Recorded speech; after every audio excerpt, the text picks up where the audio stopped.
Hai, apa kabar kalian semua? Kami harap kita semua selalu dalam keadaan baik dan sehat selalu ya. Tanpa banyak basa-basi lagi, mari kita langsung aja ke alur cerita serial film Putri Duyungnya. Check it out. Putri Duyung episode 30 part yang kedua. Kini Dilon, Indah dan Doni sedang berada di rumah Pak Kades. Saat itu Dilon sedang terluka parah karena tangan Dilon digigit oleh monster jahat. Pak Kades hendak memotong tangan Dilon untuk menyelamatkannya, tapi tentu saja Indah dan Doni mencegahnya. Pak Kades menjelaskan bahwa itu adalah satu-satunya cara untuk menyelamatkan Dilon agar dia nggak berubah jadi seperti monster jahat itu. Bahkan Pak Kades mengajak Indah dan Doni ke sebuah ruangan untuk meyakinkan mereka.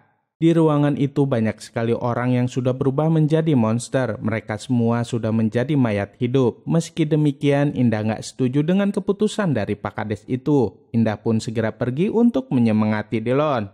Tak berselang lama, Pak Kades itu pun datang menghampiri Indah dan Dilon. Dilon meminta Pak Kades untuk memotong tangan bekas gigitan itu. Namun Doni mencegahnya. Doni percaya pasti ada cara lain untuk menyelamatkan Dilon. Tiba-tiba Indah mendapat telepon dari Bu Maya. Dia menyuruh Indah untuk meminta Dilon menutup matanya. Setelah itu, handphone Indah harus mengarah ke bekas gigitan di tangannya Dilon. Bu Maya kemudian menggunakan kekuatannya untuk menolong Dilon. Indah sangat senang ketika melihat Dilon sudah kembali pulih, tapi ternyata luka Dilon itu muncul kembali. Kemudian Bu Maya meminta Indah untuk mencari monster itu dan membawanya ke hadapan Dilon.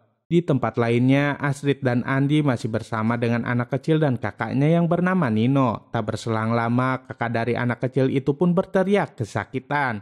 Ternyata Nino hendak berubah menjadi monster jahat lagi, tapi untung saja Astrid dan Andi menyuntikkan cairan kepadanya sehingga monster itu pingsan.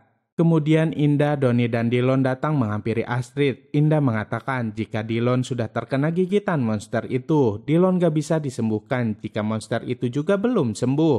Tak lama setelah itu, Raya pun datang dengan membawa sebuah keris. Raya bilang itu adalah keris yang sudah merubah Nino. Kini mereka tinggal mencari cara untuk menghilangkan kutukan yang ada di dalam diri Nino.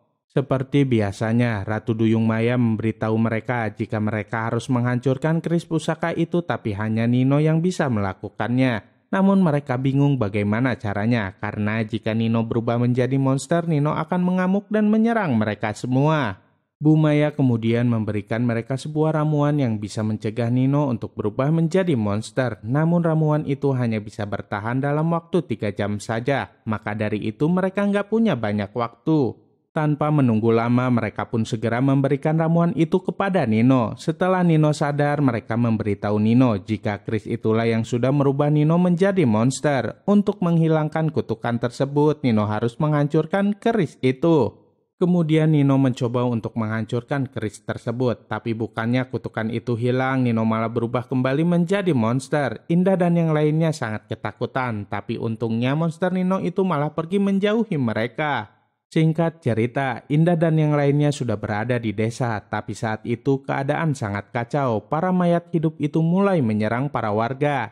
Meski para warga sempat kewalahan, tapi untungnya para mayat hidup itu berhasil para warga tangkap. Anehnya saat itu monster Nino malah membantu Indah dan yang lainnya mengalahkan para mayat hidup itu. Semakin seru kan kisahnya? Saksikan terus ya kelanjutannya hanya di serial film Putri Duyung. Jangan lupa untuk like, comment, and subscribe ya. Sampai jumpa di video-video kami berikutnya. Dadah!